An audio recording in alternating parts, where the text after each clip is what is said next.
"We don't need people like you anymore," Connor Mitchell said, without even looking up from his laptop. 26-years-old designer suit, freshly minted MBA from Wharton, and he was firing me, Aubrey Caldwell, from the company I'd spent 16 years building from the ground up.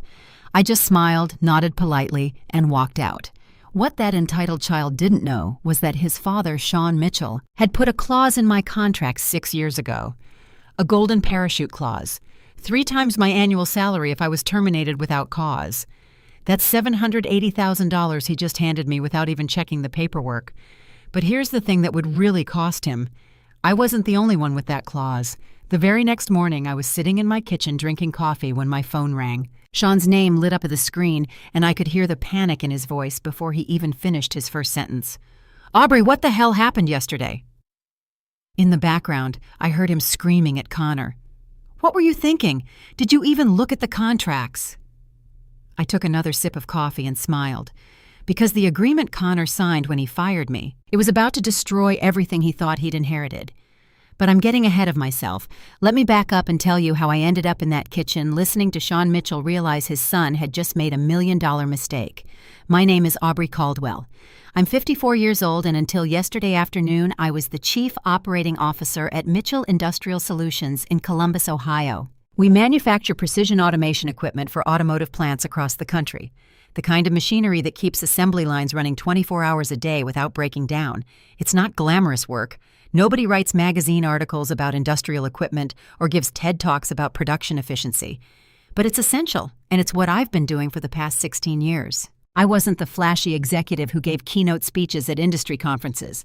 I wasn't the one whose photo appeared in trade publications or who got interviewed about market trends. I was the person who made sure everything actually worked.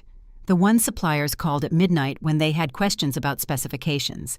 The one who knew every employee's name and remembered that Marcus's daughter was starting college this year, that Rachel's mother had Alzheimer's, that Denise was saving up for a down payment on a house.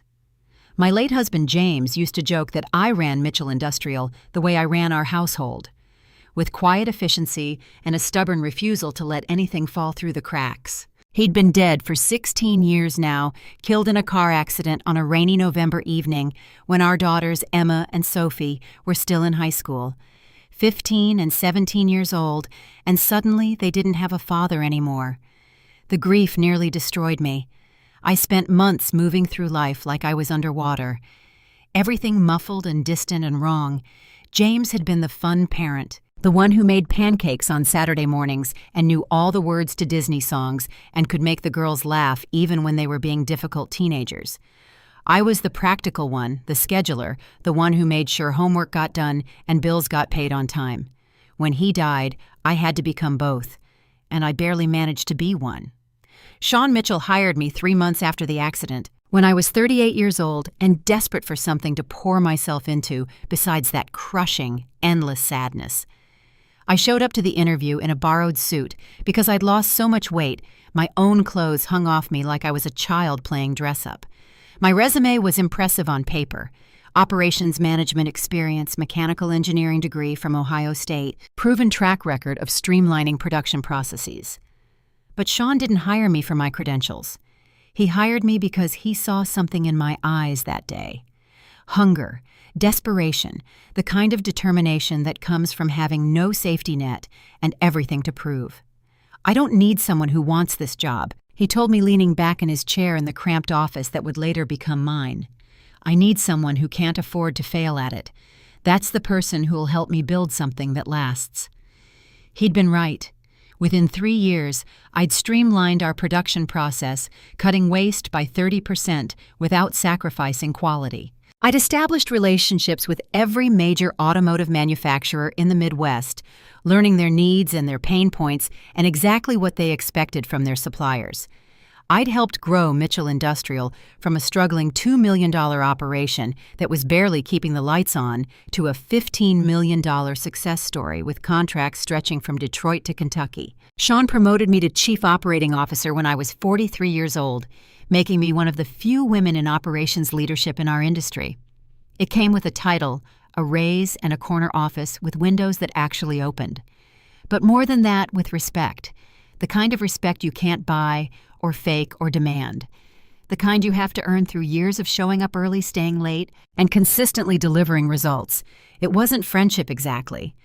Sean kept professional boundaries, never invited me to family dinners or weekend barbecues, never asked about my personal life beyond polite inquiries about how my daughters were doing. But there was something deeper than friendship between us, a shared understanding, a recognition that we were both builders, both people who took pride in creating something solid and reliable in a world that increasingly valued flash over substance. When my youngest daughter Sophie got accepted to Northwestern University, but the financial aid package wasn't enough, Sean personally restructured my compensation package to make it possible. No big announcement, no fanfare, just a quiet conversation in his office one afternoon and updated paperwork that gave my daughter the education she deserved. I tried to thank him, but he'd waved me off. "Your work speaks for itself, Aubrey. This is just making sure the numbers reflect that." When his wife Marie battled breast cancer 5 years ago, I returned the favor in the only way I knew how. I coordinated the entire company schedule so Sean could be with her for every chemotherapy session, every doctor's appointment, every bad day when she couldn't get out of bed and needed him beside her. We juggled meetings and rearranged production schedules and made it work because that's what you do for people who matter. Marie survived, thank God, and Sean never forgot what I'd done during those awful months. We built something together over those 16 years, Sean and I. Not just a company, but a culture.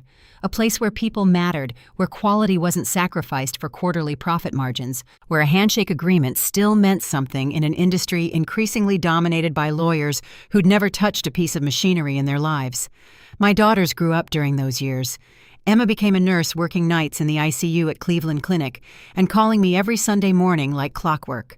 Sophie became a third-grade teacher in Chicago, sending me photos of her students' artwork and stories about the funny things 6-year-olds say when they're trying to understand the world.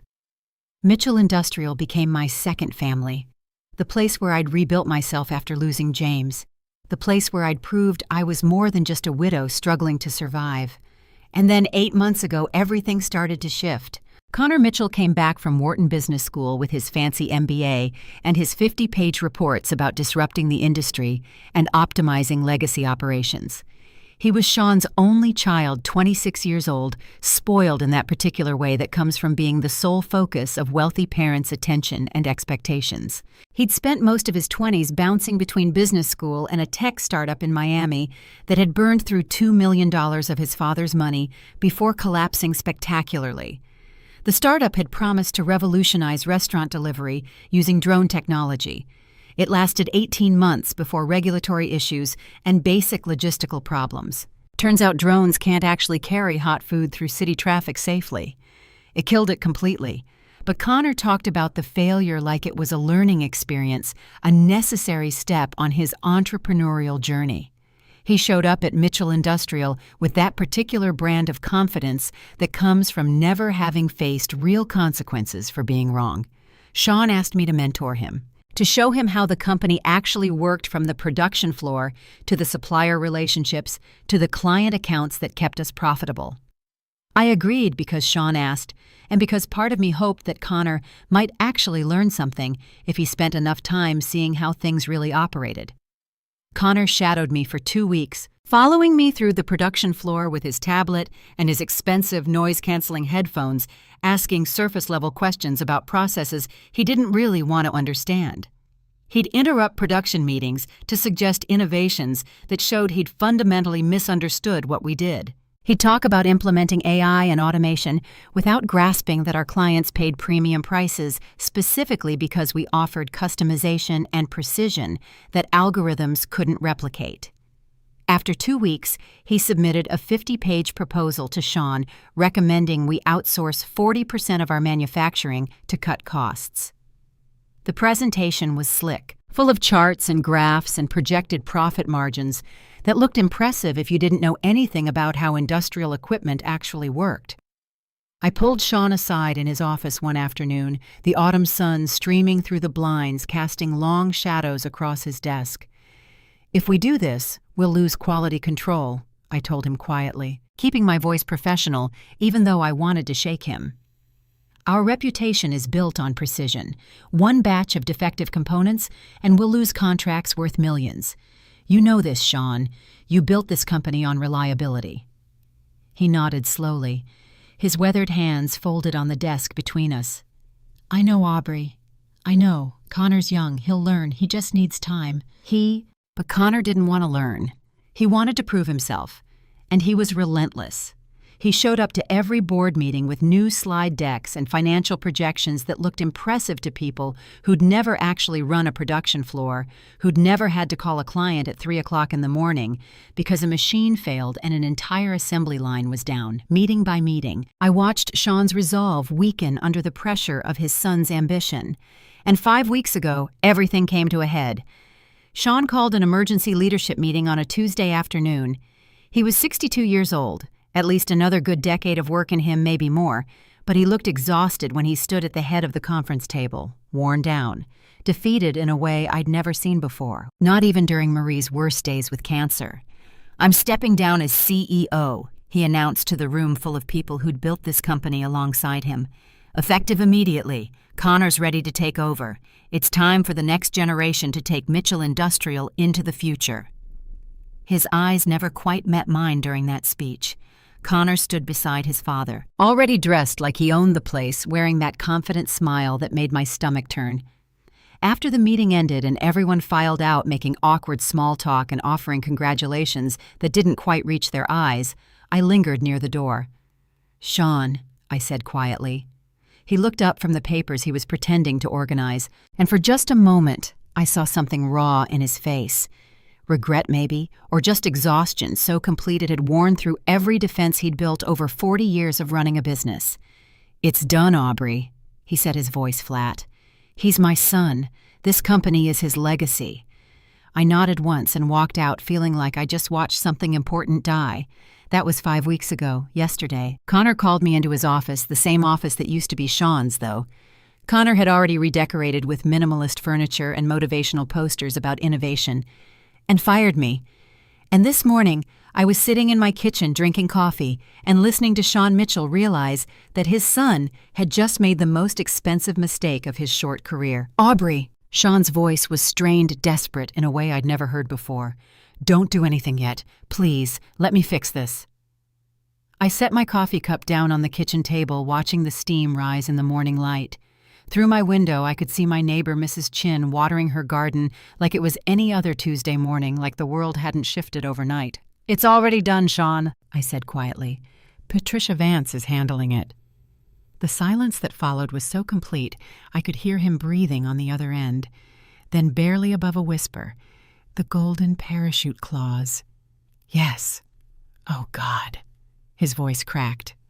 "He didn't check, did he? Please tell me he at least looked at the contracts before." "He didn't." Another long pause. I could almost see Sean in his home office, the one with family photos covering the walls, realizing exactly what his son had done. "How many of you had protected contracts?" I took a slow breath. This was the part that would really hurt. 4 of us. Me, Rachel, Marcus, and Denise. All with the same clause you insisted on 6 years ago. 3 times annual salary for termination without cause. I heard him calculating in real time. My $780,000. Rachel's engineering director's salary would be around $690,000. Marcus's $510,000. Denise's $600,000. Nearly $2.5 million in severance penalties that Connor had triggered in a single afternoon. For a company with $8 million in liquid reserves, it was catastrophic. "That's not even the worst part," I added, my voice steady. "What do you mean?" The dread in his question was palpable. Connor terminated all 4 of us without cause and without documentation. No written warnings, no performance improvement plans, no paper trail whatsoever. Patricia's filing an age discrimination suit by end of business today. We have emails, meeting notes, and witness testimony showing systematic termination of employees over 45, all replaced by consultants under 30.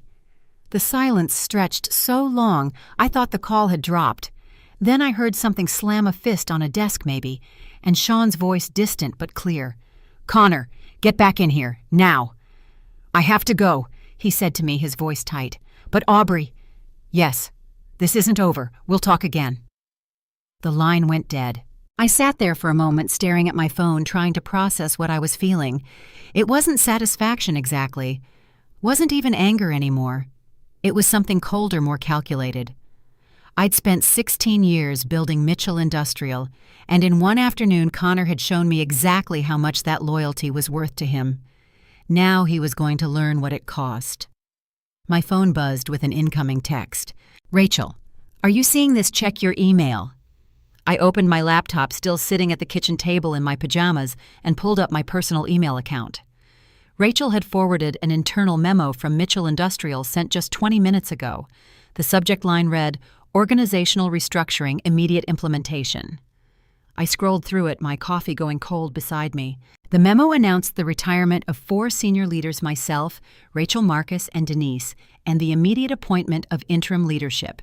Every single replacement was under 35. Connor had brought in his business school network consultants from a firm in Chicago, none of whom had ever worked in industrial manufacturing. The memo praised our years of dedicated service, while simultaneously suggesting we were obstacles to necessary innovation and competitive modernization. It was corporate speak for, the old guard is gone, the future starts now. I read it twice, feeling something cold settle in my chest. Then my phone rang again. This time it was Rachel. Did you read it? Her voice was shaking. Did you see what he wrote about us? Like we're dinosaurs who couldn't adapt. I saw it, I said calmly. Aubrey, I gave 7 years to that company. I turned down offers from Tesla and SpaceX because you convinced me Mitchell was building something special. And this is how it ends, with a memo that makes us sound like we were holding the company back. I could hear tears in her voice, and something inside me hardened. Rachel, did you keep the email from last month, the one where Connor asked you to sign off on the outsourcing proposal? The one where I explained in detail why it would compromise quality control. That's the one. I have it. Why? Forward it to Patricia Vance today, along with any other documentation showing you raised concerns about Connor's proposals and were ignored or overruled. There was a pause. You're building a case. We're building a case, I corrected. All of us. This isn't just about the severance money, Rachel. This is about making sure what he did has consequences. After we hung up, I made myself a fresh cup of coffee and opened my laptop again. I drafted an email to Bernard Whitmore, CEO of Apex Automation Technologies. Bernard and I had crossed paths at industry conferences for years. 6 months ago, he'd approached me with an offer, a significant salary increase and an equity stake if I'd consider leaving Mitchell Industrial. I'd declined out of loyalty to Sean. I'd kept Bernard's business card, though, filed it away in my desk drawer just in case. Now I pulled up his contact information and started typing. Bernard, I hope this email finds you well. I'm writing to follow up on our conversation from the spring. My circumstances have changed, and I'd be interested in discussing the opportunity you mentioned. Would you have time for a call this week? Best regards, Aubrey. I hit send before I could second-guess myself. Then I called Marcus. He answered on the first ring. Aubrey, tell me you got that memo too. Tell me I'm not the only one who thinks this is insane. You're not the only one, I assured him. How are you holding up? Honestly, I'm furious. I've been with Mitchell for 12 years, started on the production floor, worked my way up to supervisor.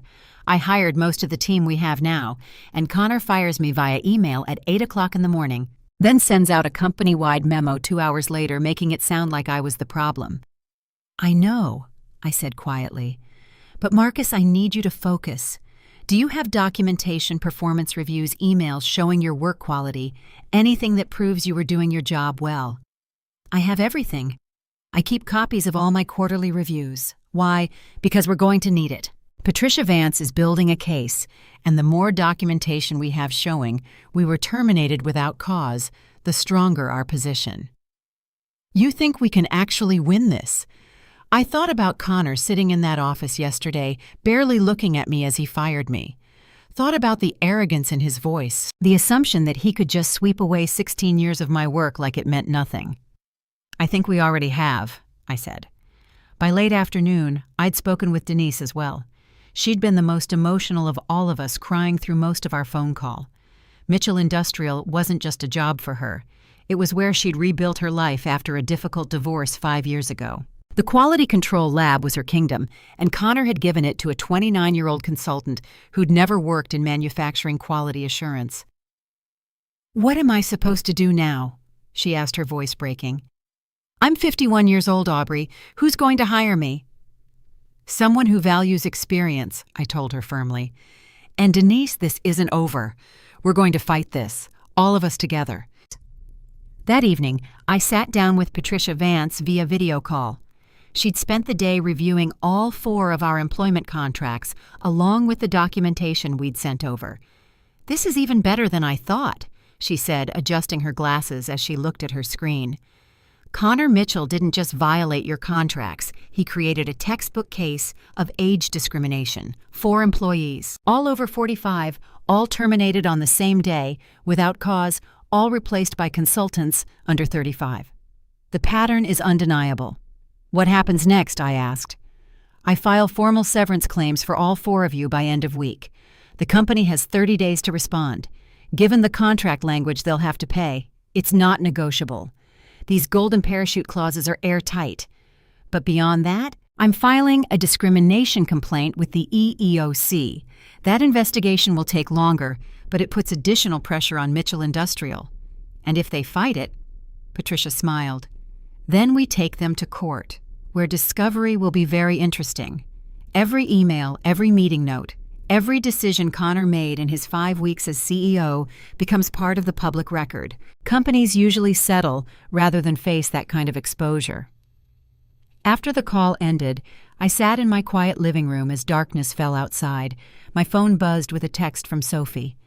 "Mom, Emma told me what happened. Are you okay? Do you need me to come home?" I smiled, typing back, "I'm okay, sweetheart, really. This is just a change, not a catastrophe. Focus on your students. I'll call you this weekend." But sitting there in the darkness, I realized something had shifted inside me. Yesterday when Connor fired me, I'd felt shock and betrayal. Today I felt something different, clarity. For 16 years, I'd poured everything into Mitchell Industrial. My time, my expertise, my loyalty. I'd sacrificed weekends and holidays. I'd missed Emma's nursing school graduation because we had a client crisis. I'd postponed vacations because production schedules couldn't wait. And Connor Mitchell had dismissed all of it in 5 words. "We don't need you anymore." Fine. He'd learned soon enough exactly what he'd lost. My phone lit up with an email notification. Bernard Whitmore had responded. "Aubrey, great to hear from you. I'm available tomorrow at 2 p.m. for a call. Looking forward to catching up. Bernard." I closed my laptop and went to bed, but sleep didn't come easily. I kept thinking about the production floor at Mitchell Industrial, about the equipment I'd maintained, and the systems I'd built, and the people I'd trained. I thought about Crawford Automotive's contract renewal coming up in 6 weeks, and how Connor's consultants had no idea how to handle that relationship. I thought about all the institutional knowledge that had walked out the door yesterday, and how long it would take Connor to realize what he'd lost. Somewhere across town in the house he'd grown up in, Connor Mitchell was probably celebrating his first day as CEO, probably convinced he'd made the tough decisions necessary to modernize the company. He had no idea what was coming. The next morning I woke at 5:30 out of pure habit. My body didn't care that I no longer had a job to go to. 16 years of early production meetings and client calls had programmed my internal clock, and it refused to adjust just because Connor Mitchell had decided I was obsolete. I made coffee in the pre-dawn darkness, standing at my kitchen counter and watching through the window as the sky gradually shifted from black to deep blue, to that pale gray that comes just before sunrise. The neighborhood was silent, except for a dog barking somewhere down the street. My phone sat on the counter beside me, screen dark. I'd turned off notifications last night after the flood of texts from former colleagues. Some offering sympathy, others asking what really happened, a few quietly inquiring if I knew of any job openings elsewhere. Word traveled fast in our industry. At exactly 7:00, my phone lit up. Sean Mitchell. I stared at his name on the screen through 1 ring, 2, 3. My finger hovered over the answer button, and for a moment I considered letting it go to voicemail. Let him sit with the uncertainty, the way I'd sat with it yesterday, packing my office into a cardboard box, while younger employees pretended not to watch. but on the fourth ring I answered, "Aubrey." His voice hit me immediately ragged, desperate nothing like the composed businessman I'd worked alongside for 16 years. "What happened yesterday I just found out this morning. Connor didn't tell me he was—" He stopped, seeming to choke on whatever words came next. I took a slow sip of coffee, letting the silence stretch between us. Through the window I could see Mrs. Chin from next door in her bathrobe bending down to pick up her newspaper. "You should ask your son," I said, finally keeping my voice even. "I did." There was a heavy pause. "He said you were blocking innovation, that you refused to implement his efficiency recommendations and were undermining his authority with the senior team." Something cold and sharp twisted in my chest. So that's how Connor was spinning it. Not that he'd impulsively fired 4 people without checking their contracts, but that we were obstacles to his grand vision. "Did he mention that I was fired without warning?" I asked, still maintaining that carefully neutral tone. "Without documentation, without cause." Silence. "Did he mention that he eliminated the entire senior leadership team in a single day? Marcus, Denise, everyone who built this company with you, Sean, gone by lunchtime." The silence that followed was so complete I could hear Sean's breathing on the other end, ragged and uneven, like he'd just finished running a mile. "Jesus Christ," his voice cracked. "All of them. All of us," I confirmed. Then I heard it, something slamming in the background, a fist hitting a desk maybe, or a hand slapping against a wall. Sean's voice came through, distant but clear, shouting, "Connor, get in here now!" There was rustling movement, maybe a door opening. Then Sean was back on the line, his breathing harsh. "Aubrey, listen to me. Don't do anything yet. Please just give me 24 hours to fix this. I can reverse the terminations, put everyone back in their positions, make this right. It's already done, Sean." I set my coffee cup down on the counter with a soft click. "Patricia Vance is handling it."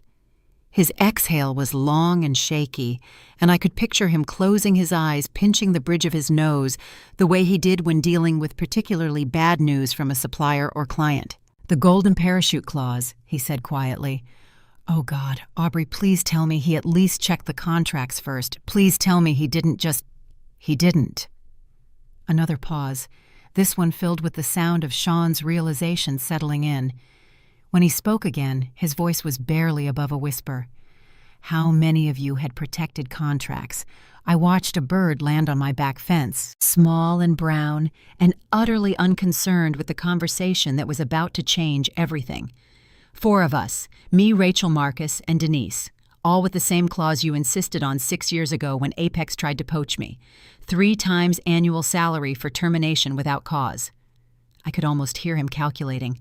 My $780,000, Rachel's $690,000, Marcus's $510,000, Denise's $600,000. The numbers adding up in his head, each one another nail in the coffin of his son's brief tenure as CEO. The silence stretched so long, I genuinely thought he might have hung up. "That's nearly $2.6 million, he finally said, his voice hollow. "Yes." For a company with $8 million in liquid reserves, it wasn't just expensive, it was catastrophic. But I wasn't finished.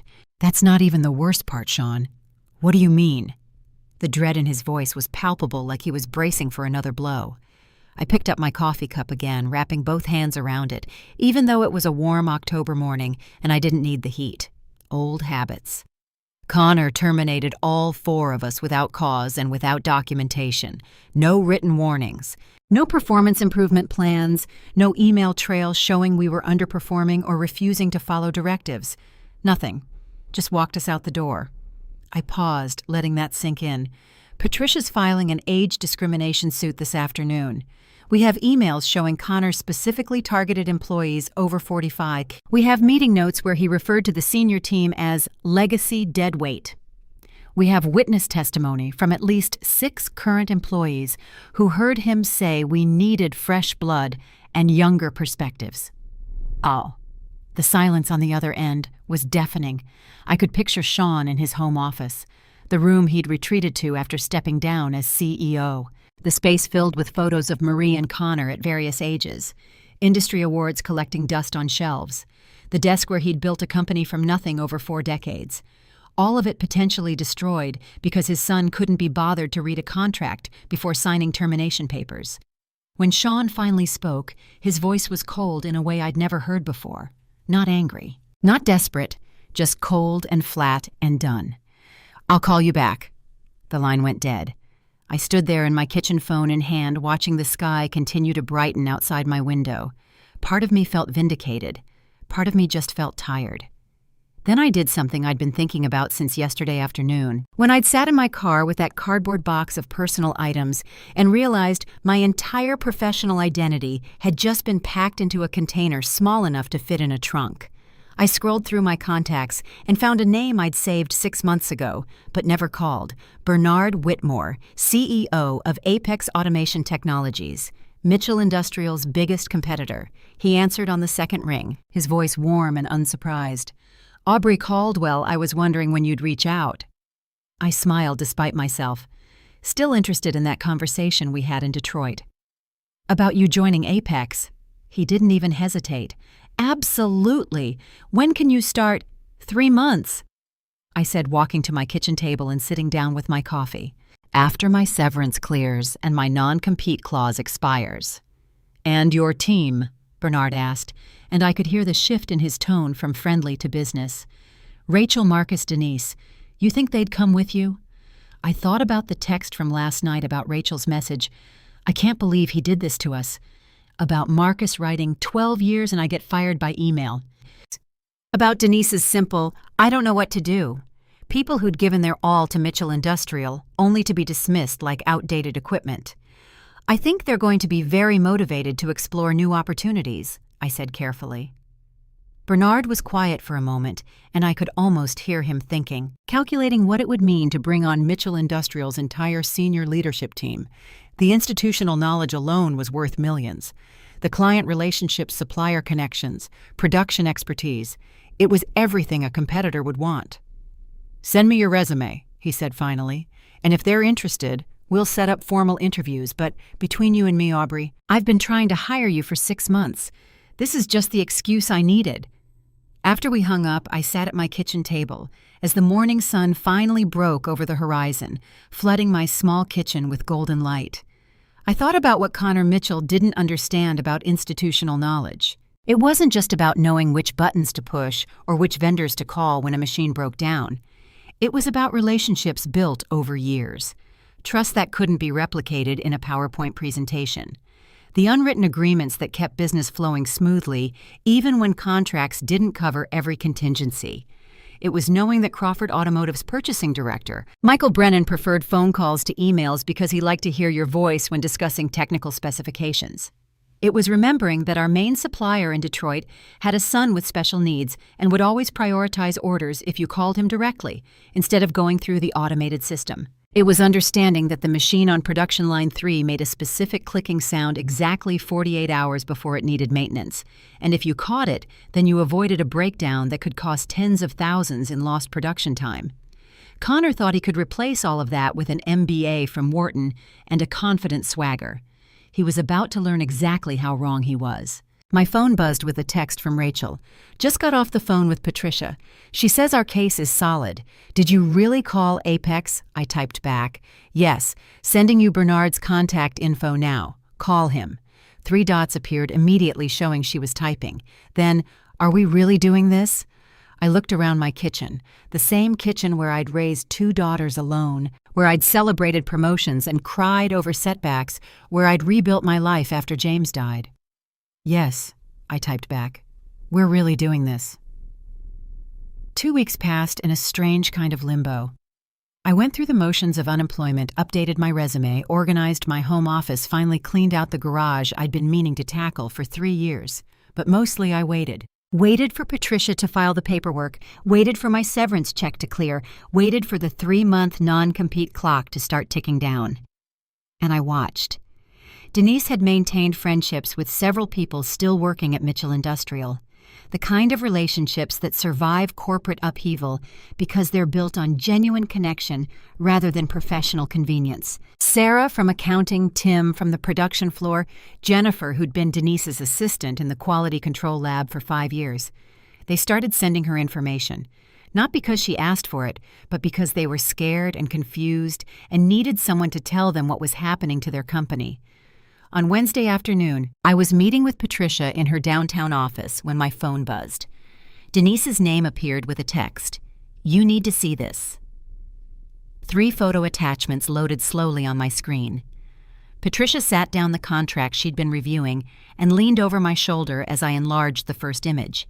It was an internal memo dated 2 days ago marked confidential management only.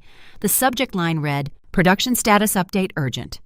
I read through it twice, my coffee going cold on Patricia's desk beside me. Crawford Automotive's latest order precision hydraulic components for their new assembly line in Kentucky was 3 weeks behind schedule. 3 weeks. The memo blamed transition challenges and legacy system inefficiencies, which was corporate speak for, "Nobody here knows what they're doing anymore." The second photo was worse.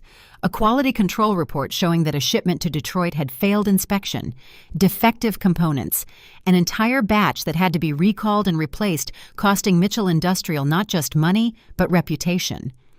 In our industry, quality control failures were death sentences. Automotive plants couldn't afford downtime because a supplier shipped faulty parts. The third photo made my stomach tighten. It was an email chain between Connor and 2 of his consultant friends discussing how to handle Crawford Automotive's contract renewal. The purchasing director, Michael Brennan, had apparently requested a meeting to discuss concerns about recent quality issues and delivery delays. Connor's response, visible in the email thread, "Set up the meeting. We'll smooth this over with better pricing. Everyone responds to discounts." I looked up at Patricia, who was reading over my shoulder with her reading glasses perched on her nose. "He has no idea," I said quietly. "No idea about what? Crawford doesn't care about pricing. They pay premium rates because they need guaranteed quality and delivery. Michael Brennan will walk away from a relationship over reliability concerns, even if Connor offers him components at cost." Patricia sat back in her chair, fingers steepled under her chin. "This is excellent for our case. It shows immediate operational damage directly resulting from the terminations. The company's already struggling without the institutional knowledge you 4 provided." He paused, studying my face. "How does that make you feel?" It was the kind of question a therapist might ask, and I appreciated that Patricia understood this was about more than just legal strategy. "Honestly," I set my phone down on her desk. "I don't know yet." That evening I met Rachel, Marcus, and Denise at Rossi's, a quiet Italian restaurant on the edge of town. The kind of place with checkered tablecloths and candles in wine bottles where the lighting was dim enough that conversation stayed private. Rachel arrived first, and I barely recognized her. She'd lost weight, her face drawn in a way that made her look older than her 47 years. Dark circles shadowed her eyes, and her hands trembled slightly as she picked up the menu. "How are you?" I asked, though the answer was obvious. "I'm going crazy," she said bluntly. "Sitting at home sending out resumes that go nowhere because I'm overqualified, or because companies see MIT on my resume and assume I'm too expensive. I need to work Aubrey. I need to feel like I matter again." Marcus arrived 10 minutes later, still wearing work boots caked with dried mud. He slid into the booth with a heavy sigh. "Where have you been?" Denise asked, arriving last with a bottle of red wine she'd apparently brought from home. "Helping my brother-in-law with his landscaping business," Marcus said, accepting the wine glass Denise poured for him. "Digging ditches and laying sod. At 53 years old. My wife keeps asking when I'm going to find a real job again, and I don't know what to tell her." The server came by to take our orders, and we made small talk until he left. Then the conversation turned serious. "I can't do this anymore," Rachel said, her voice low but intense. "Watch from the sidelines while Connor destroys everything we built. I need to work. I need to matter." I looked at each of them, people I'd worked alongside for years, people I'd hired and promoted and trusted, people who'd given everything to Mitchell Industrial and been discarded like they were nothing. I took a breath and made the decision I'd been wrestling with for 2 weeks. "I've accepted a position with Apex Automation," I said quietly. "Chief Operating Officer, equity stake, full authority to build my own team." The silence that followed was electric. Denise's wine glass stopped halfway to her lips. Rachel leaned forward, eyes suddenly sharp and focused. Marcus's expression shifted from exhausted resignation to something that looked almost like hope. Bernard Whitmore called me last week. I continued keeping my voice low, even though the nearest occupied table was 20 feet away. He knows what happened at Mitchell. He knows Connor's driving the company into the ground, and he's made offers for all of us if you're interested. What kind of offers? Marcus asked immediately. Competitive salaries, benefits. For you, Marcus, production management with a team of 20. Rachel, you'd head the engineering division with full R&D budget. Denise, you'd establish quality control protocols from the ground up. I paused, watching their faces carefully. But there's a catch. We all have 3-month non-compete clauses. We can't start until those expire. Bernard's willing to wait, but we'd need to commit now. Rachel spoke first, her voice steady for the first time since she'd arrived. What about the non-compete terms? Can we legally do this? Patricia reviewed all our contracts, I assured her.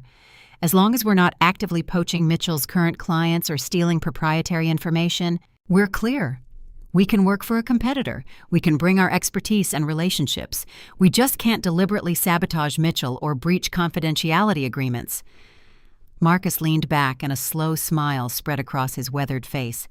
So in 3 months, we walk into Apex and start competing directly with Mitchell Industrial.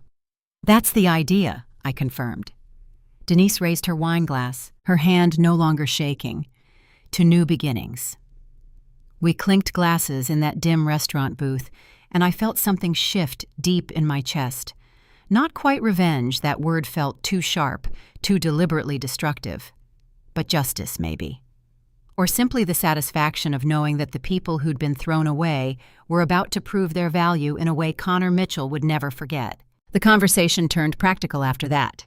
Timeline discussions, salary negotiations, questions about Apex's company culture, and Bernard's management style. Rachel wanted to know about R&D budgets. Marcus asked about production capacity and equipment quality. Denise inquired about quality control standards and testing protocols. We ordered food we barely touched and drank wine that went down easier than it should have. For the first time in 2 weeks, I saw hope returning to their faces. Purpose, direction. But later that night, lying in bed in the darkness of my quiet house, I couldn't silence the small voice in my head asking uncomfortable questions. Was I doing the right thing? Or was I letting anger and hurt cloud my judgment? I thought about Sean, not Connor, but Sean, the man who'd given me a chance when I was drowning in grief, who'd helped me afford Sophie's college education, who trusted me to help build something meaningful. Was I betraying him by joining his biggest competitor? Or had he betrayed me first by handing control to Connor without protecting the people who'd made his success possible? I picked up my phone from my nightstand, the screen's glow harsh in the darkness. I scrolled through old photos stored in my cloud, pictures from company events spanning 16 years, a Christmas party from 2015, Sean and Marie smiling beside a decorated tree, me in the background talking to clients.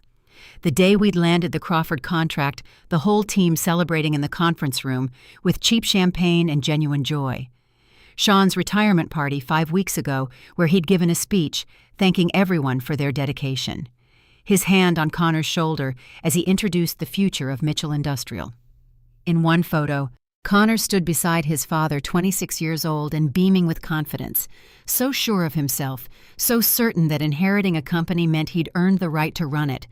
I wondered if he'd ever really fought for anything, if he'd ever faced consequences that couldn't be fixed with his father's money or connections. My phone buzzed, startling me in the darkness. A text from Sophie. "Mom, just wanted to check in. Emma said you seemed stressed on the phone yesterday. Are you really okay?"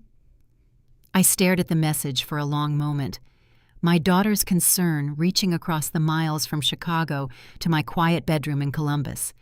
I typed back, "I'm figuring it out, sweetheart. Don't worry about me. Focus on your students." But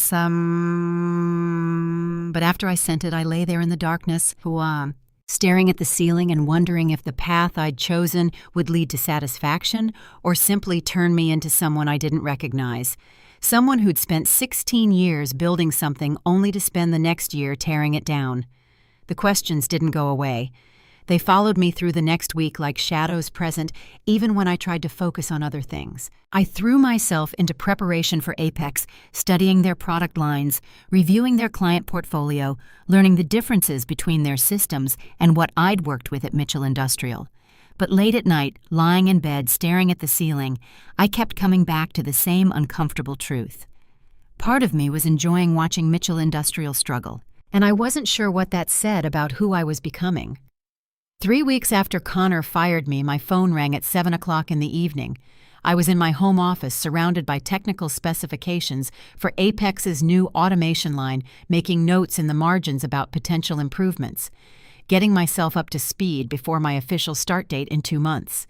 The work felt good, purposeful, engaging, a reminder that I was still capable and valuable. When Sean's name appeared on my screen, I almost didn't answer. I'd been avoiding his calls since our last conversation, letting them go to voicemail, and listening to his increasingly desperate messages, but never calling back.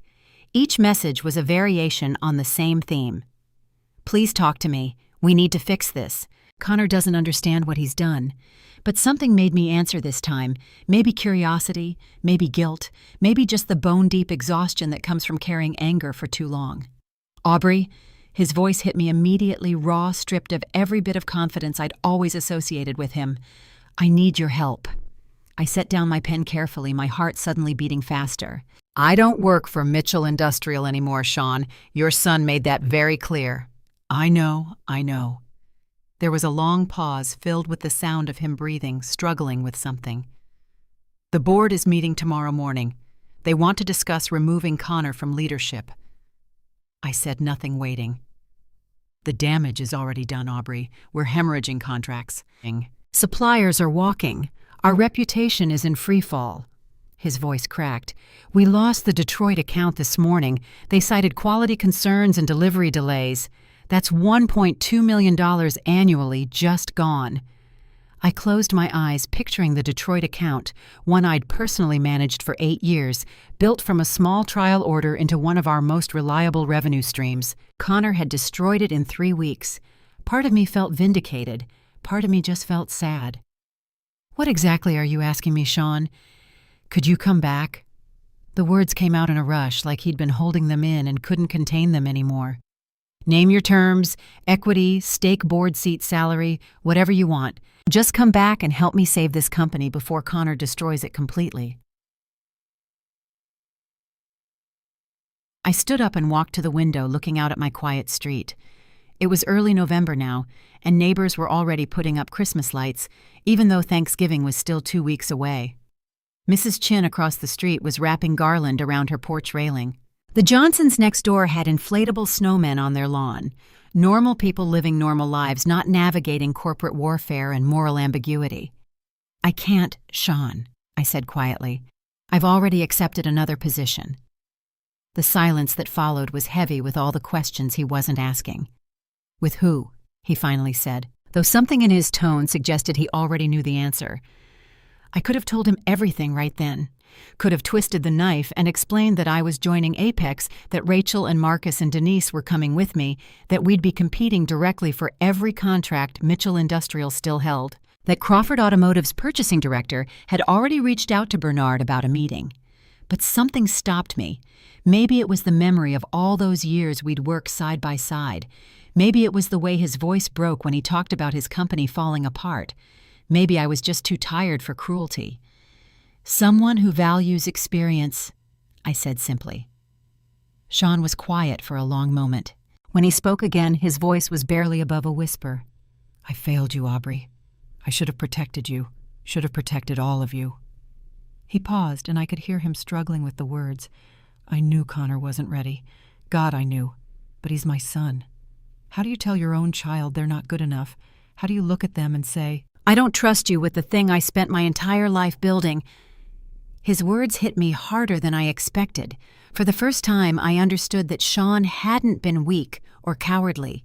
He'd been trapped, caught between his legacy and his love for his son, unable to see a path that honored both, unwilling to choose between the company he'd built and the child he'd raised. It didn't excuse what had happened, but it explained it in a way that made him human again, instead of just another person who'd let me down. You gave me the tools to protect myself, I said, surprising myself with how gentle my voice sounded. That golden parachute clause that contract you insisted on 6 years ago, it gave me options, leveraged the ability to walk away with dignity and to build something even better. And to build something even better, Sean said quietly. Yes, I agreed. After we hung up, I stood at that window for a long time watching the neighborhood lights flicker on, one by one, as darkness settled over Columbus. The temperature had dropped, and I could see my breath fogging the glass. My phone buzzed with a text from Bernard Whitmore. Crawford Automotive's purchasing director wants to meet next week. Michael Brennan specifically asked if you'd be there. Are you interested? I stared at the message, my thumb hovering over the screen. This was it. The moment where I would cross the line from defensive strategy to active offense. Crawford Automotive was Mitchell Industrial's largest client, $4.5 million in annual revenue. Contracts stretching back almost a decade. Their renewal was coming up in less than 4 weeks. If I met with Michael Brennan, if I pitched Apex's capabilities and highlighted Mitchell's recent quality failures and delivery delays, I wouldn't just be competing with my old company. I'd be actively working to destroy it, the company I'd spent 16 years building, the place where I'd poured my grief after James died and found purpose again. The team I'd assembled, the systems I'd created, the reputation I'd established, all of it about to become collateral damage in a war Connor Mitchell had started but couldn't finish. I looked at the anniversary clock on my bookshelf, the one Sean had given me when I made COO. Even in the dim light of my office, I could make out the inscription. To Aubrey, the heart of Mitchell Industrial. With gratitude, Sean Mitchell. Was I still the heart of Mitchell Industrial, or had that person died the moment Connor said, "We don't need people like you anymore"? I typed back to Bernard. "Set it up, I'll be there." Then I sat down at my desk and opened my laptop, pulling up everything I knew about Crawford Automotive's operations, their pain points, their requirements. I started building the presentation that would win their business. Highlighting Apex's quality control protocols, our delivery guarantees, the expertise of our team. The expertise that used to belong to Mitchell Industrial until Connor threw it away. I worked until after midnight, my coffee going cold beside me, my eyes burning from staring at the screen. When I finally closed my laptop, I felt hollowed out. Not satisfied, not victorious, just empty. At 2 o'clock in the morning, I found myself in my kitchen again, unable to sleep. I made chamomile tea I wouldn't drink, just needing something to do with my hands. The anniversary clock sat on the counter where I'd brought it from my office, its brass plate catching the overhead light. I traced the inscription with my finger, remembering the day Sean had presented it to me in front of the entire company. How proud I'd felt. How valued. Was I throwing all of that away for revenge? Or was I just refusing to be a victim? My phone lit up on the counter. A text from Emma sent hours ago that I'd somehow missed. "Mom, I know you're going through a lot. Just remember, you don't owe loyalty to people who didn't value you. Love you." I read it 3 times, then typed back, even though it was the middle of the night. "Thank you, sweetheart. I love you too." At 7 o'clock in the morning, still in my pajamas with dark circles under my eyes from another sleepless night, Emma called. She must have seen that I'd responded to her text at 2 a.m. and gotten worried. "Mom, you sound exhausted. What's going on?" I told her everything. About Sean's call asking me to come back. About Bernard's text regarding Crawford Automotive. About the presentation I'd spent half the night preparing. About how I wasn't sure anymore if I was doing the right thing or just becoming someone I didn't recognize. When I finished, Emma was quiet for a long moment. "Do you want my honest opinion?" she finally asked. "Always." "You're not being vindictive, Mom. You're being smart." Her voice was firm, certain in a way I didn't feel. "Connor made a choice when he fired you. He made a choice when he fired Rachel and Marcus and Denise, and now he gets to live with the consequences of those choices. That's not revenge, that's just reality." Her words settled something in me that had been churning since Sean's call. Maybe she was right. Maybe I wasn't destroying Mitchell Industrial out of spite or anger. Maybe I was just building something new because that's what I did. I built things. I made them work. I created value. And if that meant competing with my old company, taking their clients, proving that Connor Mitchell had made a catastrophic mistake, well, that wasn't revenge. That was just business. The meeting with Crawford Automotive's purchasing director happened on a Tuesday morning in mid-November. I drove to Akron with Rachel, both of us dressed in our best professional attire, blazers and dress pants, leather portfolios containing presentation materials we'd spent the weekend perfecting. The drive took just under 2 hours, and we spent most of it in silence, both of us processing what we were about to do. "Are you nervous?" Rachel asked as we pulled into the parking lot of Romano's Steakhouse, the upscale restaurant where Michael Brennan had suggested we meet. "No," I said, turning off the engine. "Are you terrified?" she admitted, "but also excited. Is that wrong? To be excited about taking down the company we used to work for?" I looked at her. This brilliant engineer who turned down offers from Tesla and SpaceX because I'd convinced her Mitchell Industrial was special, who'd been fired via email and replaced by a consultant half her age. "I don't think it's wrong," I said quietly. "I think it's human." Michael Brennan was already seated when we arrived, tucked into a corner booth with good lighting and enough privacy for a sensitive business conversation. He was in his mid-50s with gray temples and wire-rimmed glasses, the kind of weathered expression that came from decades of dealing with suppliers who overpromised and underdelivered. "Aubrey," he said, standing to shake my hand. His grip was firm, assessing. "I was surprised when Bernard mentioned you'd left Mitchell. More surprised when he said you're with Apex now." "Changes happen," I said, simply sliding into the booth across from him. Rachel sat beside me, already pulling out her tablet. Michael studied me for a moment, and I could see him doing the mental calculation, trying to figure out if this was a voluntary move or something else, trying to decide if I was someone he could trust or just another salesperson looking to make a commission. "Let's not waste time on small talk," I said, deciding to meet his directness with my own. "Mitchell Industrial is struggling right now. I imagine you've noticed the quality control issues on your last shipment." Michael's expression tightened, and I knew I'd guessed right. 3 days of production delays while we waited for replacement components, he confirmed, cost us nearly $200,000 in lost productivity, not to mention the embarrassment of explaining to our customers why their orders were delayed. Rachel leaned forward, pulling up technical specifications on her tablet. "At Apex, we've implemented a redundancy protocol specifically to prevent those kinds of failures. Dual-source manufacturing for critical components, real-time quality monitoring with AI-assisted defect detection, and guaranteed replacement within 48 hours if anything doesn't meet specifications."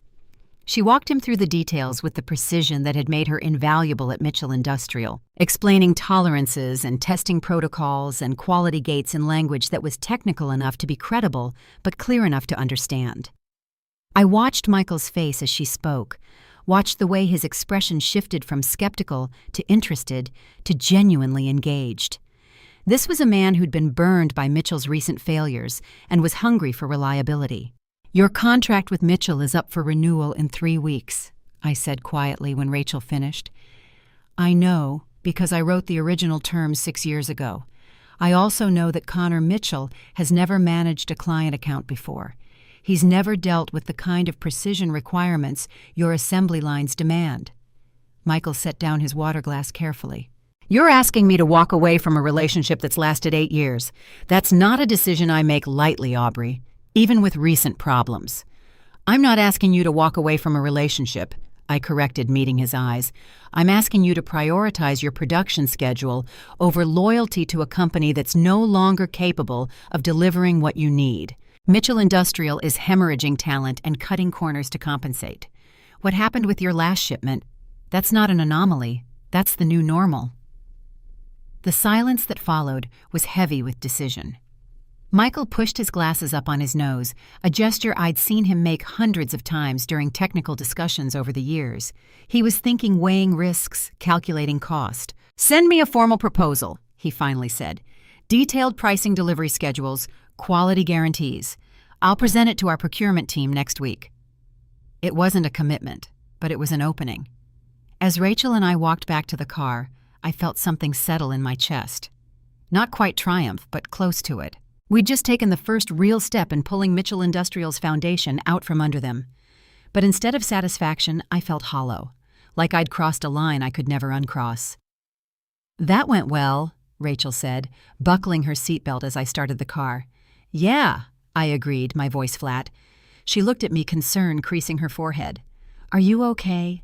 "I don't know," I admitted. "Ask me in a few months." 2 days later, Denise forwarded me another internal memo from Mitchell Industrial. I was having lunch at my kitchen table, leftover pasta I'd reheated, but wasn't really eating when my phone buzzed. The memo was marked confidential, but Denise's contact had photographed it anyway and sent it to her. I read it twice, feeling something cold settle in my stomach.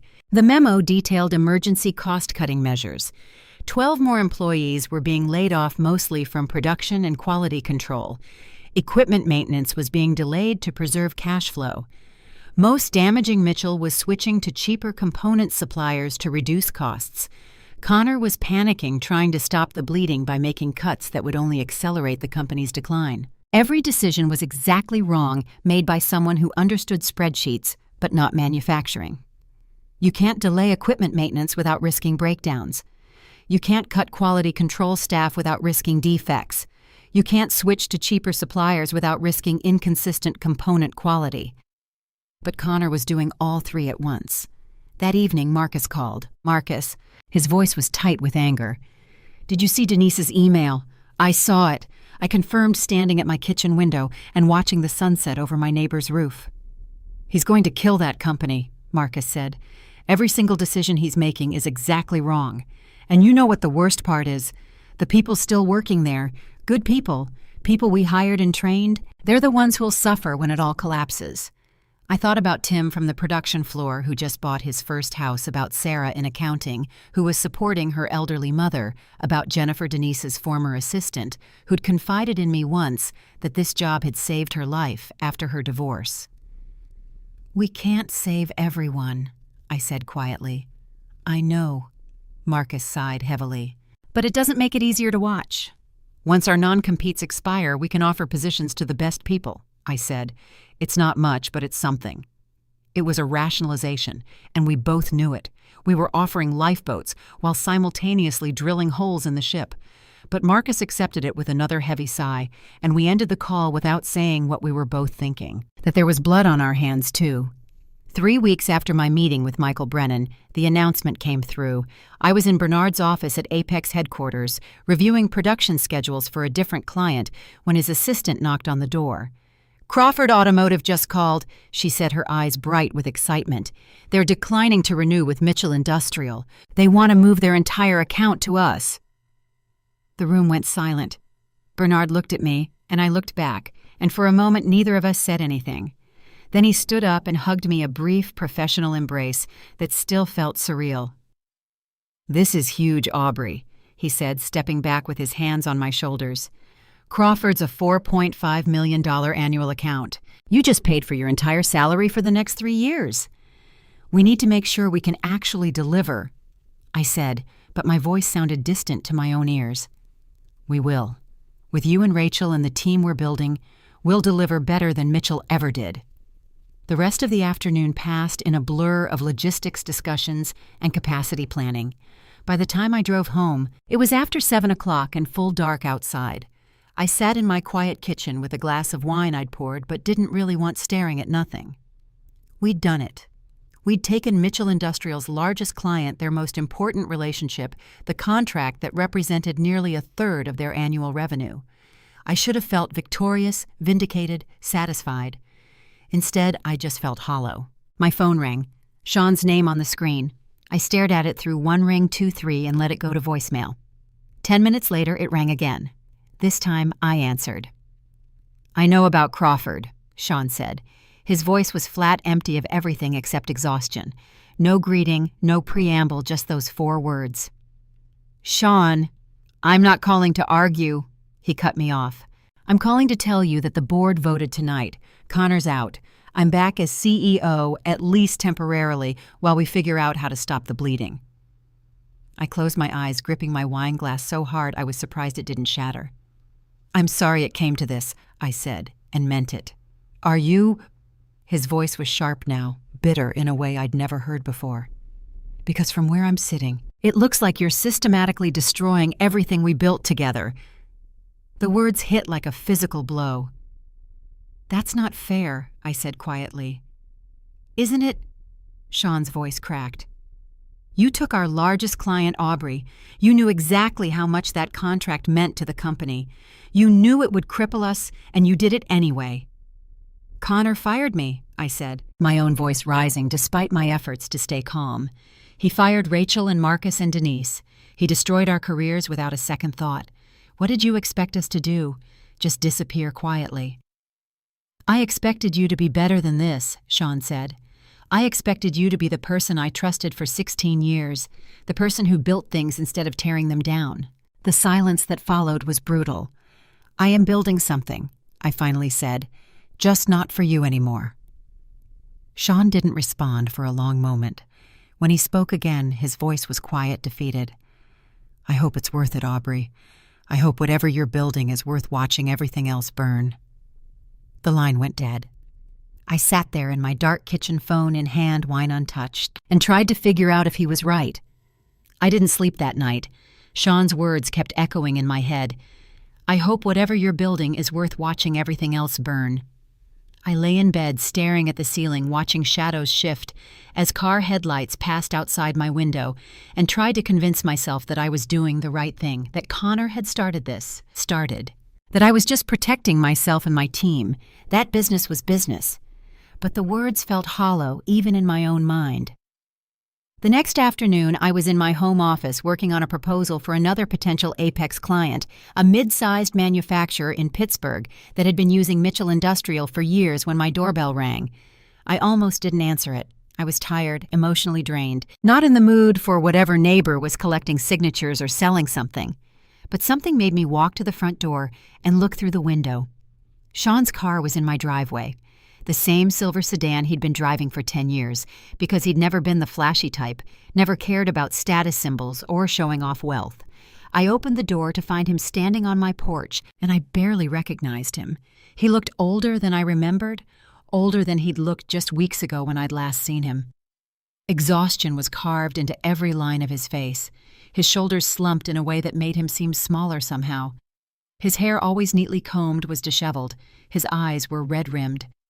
"Can we talk?" he asked, and something in his voice, something broken and desperate, made it impossible to refuse. I led him into my living room without saying anything, the same room where he'd sat 5 years ago, after Marie's funeral, accepting casseroles from my daughters, and trying not to break down while talking about how much he'd loved his wife. The same couch where we'd celebrated when we'd landed the Crawford contract, toasting with cheap champagne because neither of us cared about expensive things. Now we sat across from each other in the afternoon light, slanting through the windows, and the silence between us felt like an open wound. "You took Crawford," he finally said. Not an accusation, just a statement of fact, heavy with meaning. "I offered them better terms and more reliable service," I replied, keeping my voice even. "That's business, Sean. You taught me that." He leaned forward, elbows on his knees, hands clasped together so tightly his knuckles were white. "Is this about revenge?" he asked quietly. "About making me pay for what Connor did?" The question hung in the air between us, and I realized I didn't have a simple answer. Maybe I'd convinced myself this was just business, just survival, just protecting my future. But sitting here looking at Sean's broken expression, I couldn't pretend it was that clean. "It's about survival," I said finally.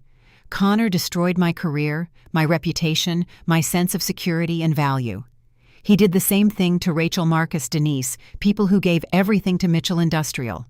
What did you expect us to do? Just disappear quietly and pretend 16 years didn't matter?" Sean's jaw tightened, and I saw anger flash across his face. "I expected you to give me a chance to fix it," he said, his voice rising. "I called you the morning after. I asked you to come back. I offered you everything, equity, a board seat, whatever you wanted. But you'd already made your decision, hadn't you? You'd already decided to gut my company from the inside out." The anger in his voice sparked something in me that I'd been holding back for weeks, something hot and raw that I'd been trying to keep buried under professionalism and strategic thinking. "Your company—" I stood up. my voice rising despite every intention to stay calm. "I spent 16 years building Mitchell Industrial. I was there at midnight when shipments needed to go out. I was there on weekends fixing problems that Connor wouldn't even understand existed. I hired half the people working there. I established the relationships that kept business flowing. I created the systems that made everything work." Oh, my hands were shaking now, all the anger and hurt I'd been suppressing finally breaking through. "And your son dismissed me like I was nothing. Like 16 years of loyalty and expertise meant nothing because I was over 50 and didn't fit his vision of innovation. Like I was outdated equipment to be replaced with a newer model." Sean stood too, his face flushed red. "You think I don't know what Connor did wrong?" His voice cracked. "You think I don't regret handing him control? You think I don't lie awake every night wishing I'd done things differently?" He ran his hands through his hair, making it stand up even more wildly. "He's my son Aubrey, my only child. I wanted to believe he was ready because the alternative was admitting I'd failed him as a father, that I'd raised someone who didn't understand the value of the people who built everything he inherited." The rawness in his voice stopped me cold. We stood there in my living room, two people who'd built something meaningful together, over 16 years now facing each other across a divide that felt unbridgeable. "So what now?" I asked, my voice quieter. "You came here to ask me to stop, to let Mitchell Industrial recover, so Connor can learn from his mistakes." Sean's shoulders sagged, all the anger draining out of him as quickly as it had appeared. "I came here to ask you why," he said, sinking back onto the couch like his legs couldn't hold him anymore. "Why you're doing this? If it's about money, I can match Apex's offer. Double it even. If it's about respect, I'll make you a partner. Give you everything you should have had from the beginning. Just tell me what it takes to stop you from destroying what we built."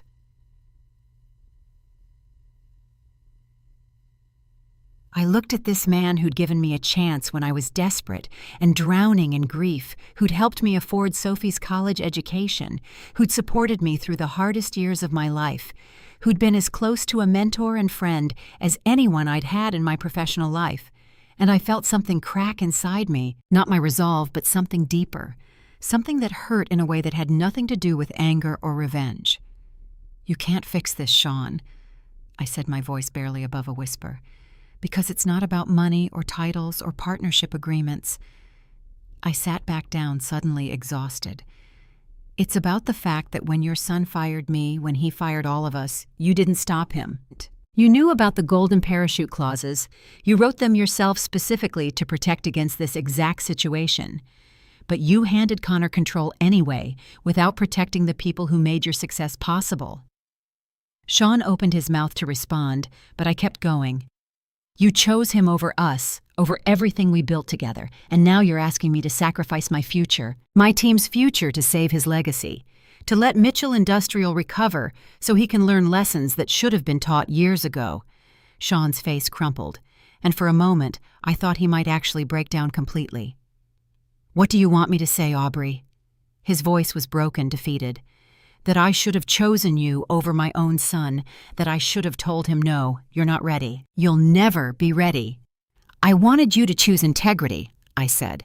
"I wanted you to tell Connor the truth, that he wasn't ready, that he needed to earn leadership instead of inheriting it, that firing experienced people wasn't innovation, it was arrogance and stupidity." I stood up again, pacing to the window. "But you didn't. You let him make decisions that destroyed careers and damaged a company you spent 40 years building. You let him throw away institutional knowledge like it was garbage, and now you want me to fix it, to sacrifice everything I've built at Apex to save Connor from the consequences of his own actions." We stood in silence as the afternoon light faded into evening shadows. The room grew darker around us, but neither of us moved to turn on a lamp. Finally, Sean spoke, his voice so quiet I almost didn't hear it. "I can't stop you. I know that now." He stood up slowly like an old man, though he was only 62. "But I need to know, when Mitchell Industrial finally collapses, when all those people lose their jobs because the company couldn't recover, will you be able to live with yourself?" The question hit me like a physical blow, because I'd been asking myself the same thing every night since I joined Apex. Every time I closed my eyes, I saw faces. Tim from the production floor, Sarah from accounting, Jennifer, who'd worked in Denise's quality control lab. Good people whose only mistake was working for a company with terrible leadership. I don't know, I admitted, my voice raw with honesty, but I know I can't sacrifice my future to protect Connor from the consequences of his own actions. That's not revenge, Sean. That's just refusing to be a victim twice. Sean nodded slowly, like he'd expected that answer, but hoped for something different. He walked toward the door, moving carefully, and I followed him. At the threshold, he turned back one last time. "For what it's worth, I'm sorry," he said. "For all of it. For not protecting you. For choosing wrong. For everything." Then he was gone, walking slowly to his car in the gathering darkness. I closed the door and stood there in my entryway, listening to his car start and pull away. Then I walked back to my living room, sat down on the couch in the growing darkness, and cried. Not the quiet, dignified tears of someone who's sad, but great heaving sobs that felt like they were tearing something essential out of me.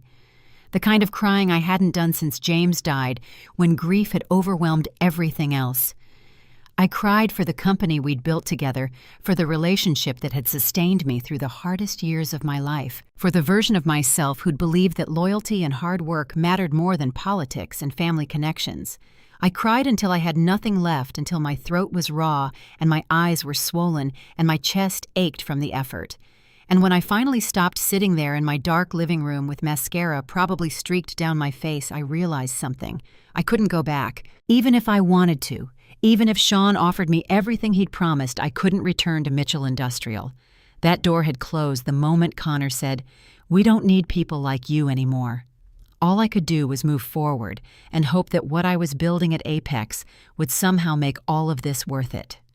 I eventually got up from that couch, washed my face, and went to bed. But sleep didn't come easy, and when it did, it was restless and filled with dreams I couldn't quite remember when I woke up. The next few weeks passed in a blur of activity. My non-compete clause officially expired, and I started at Apex full-time. Rachel Marcus and Denise joined within days of each other, and we threw ourselves into building something new. It felt good to work again, to have purpose and direction, to be surrounded by people who valued what I brought to the table, instead of seeing me as an obstacle to be removed. But I couldn't quite shake the hollow feeling that had settled in my chest since Sean's visit. 3 months after Connor was removed from leadership at Mitchell Industrial, I stood on the observation platform overlooking Apex Automation's production floor. Bernard had renovated this converted warehouse on the east side of Columbus with state-of-the-art equipment. CNC machines that gleamed under industrial lighting, robotic assembly arms that moved with precision quality control stations, staffed by people who actually understood what they were testing. The floor hummed with efficient activity, and I felt a surge of pride watching it all work. Rachel's engineering division occupied the entire second floor, an open workspace filled with computers and prototyping equipment, whiteboards covered in technical drawings that were already generating buzz in industry publications. Marcus ran production with the same meticulous attention to detail that had made him invaluable at Mitchell. But now he had the authority and resources to implement systems he'd only dreamed about before. Denise had established quality control protocols that were quickly becoming the new industry standard, rigorous testing procedures that caught defects before they ever reached clients. We'd signed 4 major clients in 3 months. Crawford Automotive was just the beginning. My phone buzzed in my pocket. A news alert. Mitchell Industrial Solutions announces financial restructuring amid continued leadership challenges. I clicked through to read the full article, leaning against the railing of the observation platform. The company had laid off 40% of its workforce. Good people I'd known and trained, now scrambling to find new positions in a competitive job market. 2 more major clients had walked away citing quality concerns and delivery failures. Industry analysts were openly questioning whether Mitchell Industrial could survive the year. Sean had returned as CEO, the article noted, but the damage was too extensive for one person to fix. The company was bringing in outside consultants, selling off non-essential assets, desperately trying to stabilize before complete collapse. And Connor, the article mentioned, had enrolled in an executive leadership program at Northwestern and was pursuing opportunities in consulting. I should have felt vindicated, satisfied. This was exactly what I'd wanted, wasn't it? For Connor to face consequences for his arrogance and stupidity. Instead, I just felt tired. Good news. Bernard appeared beside me, 2 coffee mugs in hand. He passed one to me, black, 2 sugars, exactly how I took it. He'd learned that in our first week working together.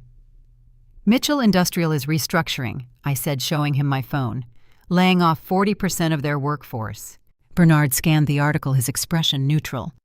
That's unfortunate for the people who still work there, but not unexpected, given Connor's decisions. No, I agreed. Not unexpected. We stood in silence for a moment, watching the production floor below. A team was assembling components for a client in Tennessee. Precision work that required steady hands and years of experience. Do you regret it? Bernard asked quietly. Taking Crawford, building this team, any of it? I thought about the question carefully. Did I regret it? No, I said finally. But that doesn't mean it feels good. Bernard nodded, understanding in a way that only someone who'd run a business for decades could. Building something new always requires letting go of something old. That doesn't make the letting go easy. That evening, as I was shutting down my computer and preparing to head home, my phone rang. Sean's number. I'd been avoiding his calls since our confrontation, letting them go to voicemail, deleting the messages without listening. But something made me answer this time. Maybe exhaustion, maybe curiosity, maybe just the need for closure. I saw the announcement about your 4th client, Sean said without preamble. His voice was quiet, stripped of everything except simple acknowledgement. Congratulations, Aubrey. You've built something impressive in a very short time. Thank you, I replied, genuinely unsure where this conversation was going. I also wanted to tell you. He paused, and I could hear him struggling with the words. I'm stepping down permanently this time. The board's bringing in outside management to oversee the restructuring. Mitchell Industrial will survive barely, but it won't be the company we built. It'll be something smaller, leaner, more focused on basic manufacturing rather than precision work. I closed my eyes, feeling the weight of that reality settle over me. I'm sorry, Sean, I said and meant it. Are you? He asked, echoing his bitter question from weeks ago. But this time there was no anger in his voice, just bone-deep exhaustion and something that might have been acceptance. I am, I said honestly. I never wanted to destroy Mitchell Industrial. I just wanted to survive what Connor did to me, to us. Sean was quiet for a long moment. When he spoke again, his voice was softer. Did I ever tell you why I put that golden parachute clause in your contract? The real reason? You said it was to protect against competitors poaching me. That was part of it, he admitted. But the real reason was insurance. I knew someday I'd have to step back, health retirement, whatever. And I wanted to make sure that whoever came after me would think twice before making stupid decisions about the people who made this company work. A sad laugh. I wanted to protect you from exactly what Connor did. I just never imagined my own son would be the threat. It worked, I said softly. Just not the way you planned. No, Sean agreed. Not the way I planned at all. Another pause, this one more comfortable. For what it's worth, I'm sorry, he said.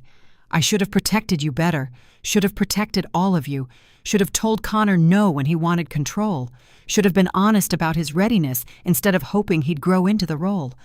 You gave me the tools to protect myself, I told him, and realized I meant it. That contract, that golden parachute clause, it gave me options. Leverage the ability to walk away with dignity instead of just being discarded. And to build something even better, Sean said quietly. Yes, I agreed, and to build something even better. We sat in silence for a moment. 2 people who'd built something meaningful together and watched it nearly collapse. Now standing on opposite sides of an industry rivalry that would probably last for years. Take care of yourself, Aubrey. You too, Sean.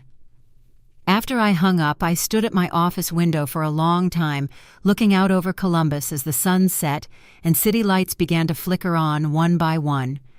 Then I walked out to the observation platform one more time. The production floor was winding down for the day, second shift coming in first shift heading home. I watched Marcus doing a final walkthrough, checking equipment, talking to team leads about tomorrow's schedule. Denise was in her lab finishing up testing on components that would ship out first thing in the morning. Rachel's team was still upstairs, probably working late on a design problem they couldn't quite solve. Bernard appeared beside me again, this time without coffee, just standing there, hands in his pockets, watching the same scene. "You okay?" he asked. I thought about the question. Really thought about it this time. Was I okay? I'd lost a company I'd spent 16 years building. I'd ended a professional relationship that had defined the most important years of my career. I'd contributed to the downfall of an institution that employed hundreds of families, but I'd also survived. I protected my team. I'd proved that experience and expertise had value, even in an industry increasingly obsessed with youth and innovation. I'd built something new from the ashes of betrayal. "I'm getting there," I said finally. 6 months later, I was sitting in my home office on a Saturday morning updating my LinkedIn profile with Apex's latest client win when a notification appeared. Connor Mitchell had sent me a connection request. I stared at it for a long moment, my finger hovering over the mouse. Part of me wanted to ignore it, to let him sit with the awkwardness of having reached out to someone he'd so casually dismissed. Part of me wanted to reject it outright, a final middle finger to the person who'd started all of this. But curiosity won out. I accepted the request. 2 minutes later, a message appeared in my inbox.